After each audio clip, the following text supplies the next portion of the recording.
and the sun disc's on their head, so that's pretty good.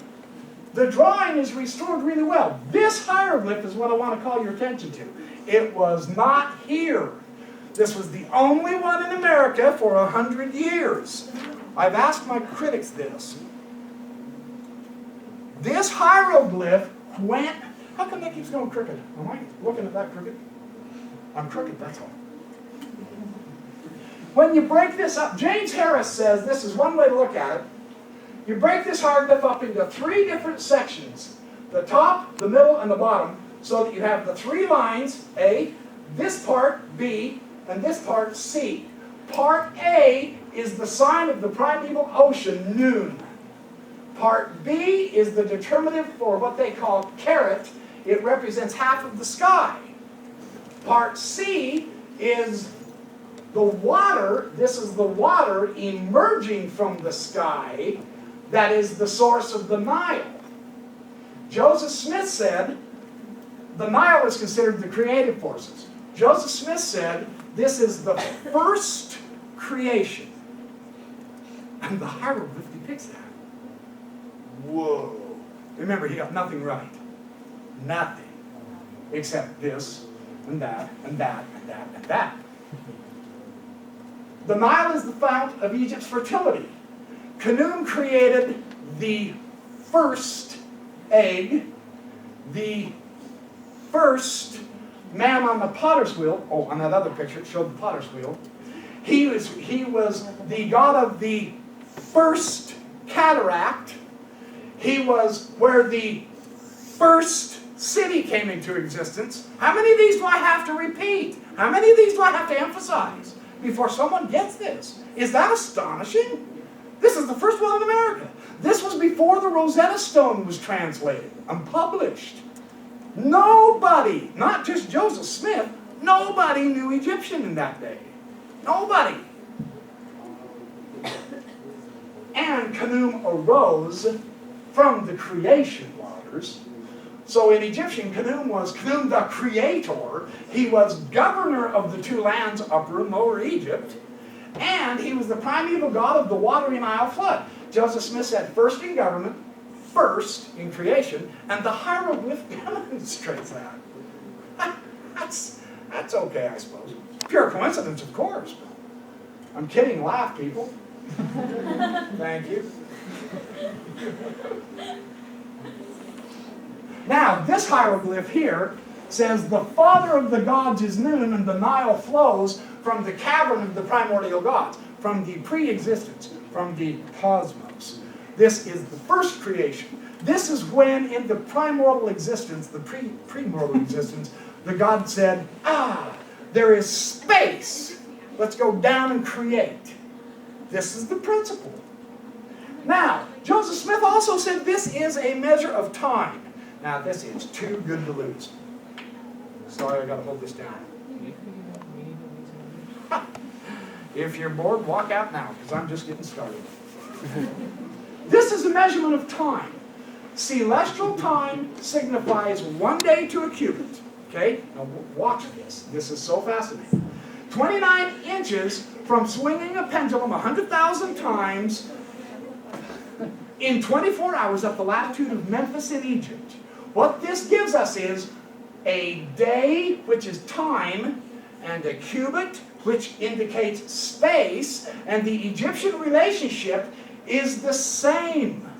Joseph Smith equated the number 1,000 with time and space. Of all the billions of numbers, trillions of numbers Joseph Smith picks, what number does he pick? 1,000. Isn't it interesting that to the Egyptians, 1,000 is the distance the earth traveled at the equator in 1 second. It's 1,000 John Bard cubits according to the Egyptians. The cubit was equal to 1/1,000th of a second of time, the foot to 1/100th second of arch.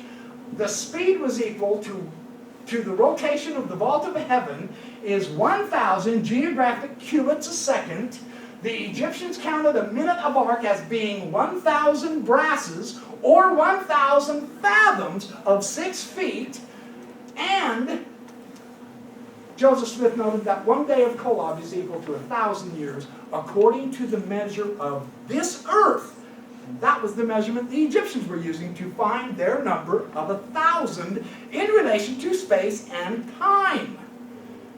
The number 1,000 is constantly showing up in the ancient Egyptian measures of time. Remember, Joseph Smith got nothing right. Right. Oh, and you could have guessed that. Sure. This is perhaps one of my favorites. I'm going to hurry up and read this because this is really good. This is fun. I promise I'll bore you some more. This is the monkeys. The monkeys. Where are my monkeys? I know I'm monkeying around, so I belong here. Oh, heavens. Where are they? Remember on facsimile number, on that figure? 242. Oh, is that what it said? Okay, pay attention. We've talked about the hieroglyph. Oh, and the was, jet, ankh symbol is the sign of basically health, eternal life, and authority, governor, creator, things like that. So now we look at these two little cool-looking guys with the sun discs on their heads. The two little monkeys with their hands raised. Now, you remember what Joseph Smith called those? What would you call a monkey? What symbol does the monkey represent? Any guess? I mean, yeah, banana. You know, excitement. You know, monkeys jumping, loud chatter, gossip. What would you think a monkey symbolizes? Huh? Go ahead. Asians?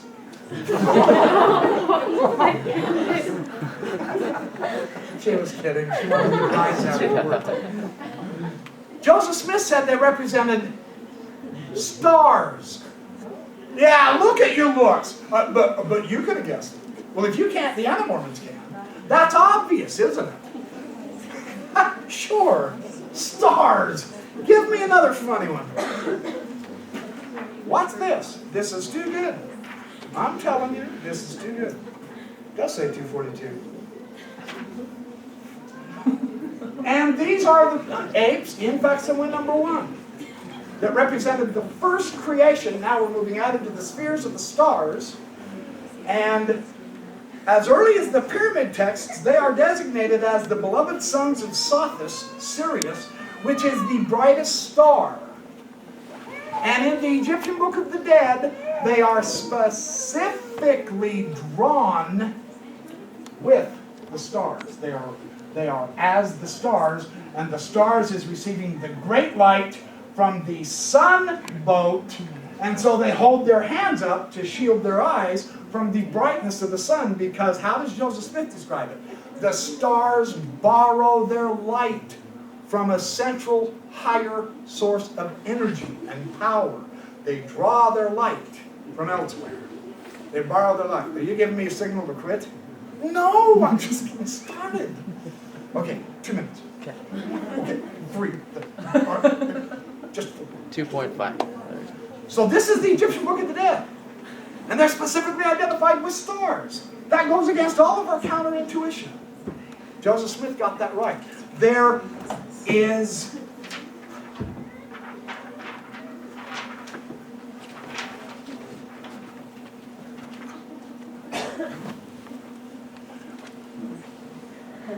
one, 2, 3, 4, 5, 6, 7, possibly 8, 7, possibly 8 different parts, units, themes that are associated with just the first figure, and Joseph Smith got nothing wrong at all. And I have 150 more of these describing the Egyptian aspect of every single one of the figures on all 3 facsimiles. There's facsimile number 2.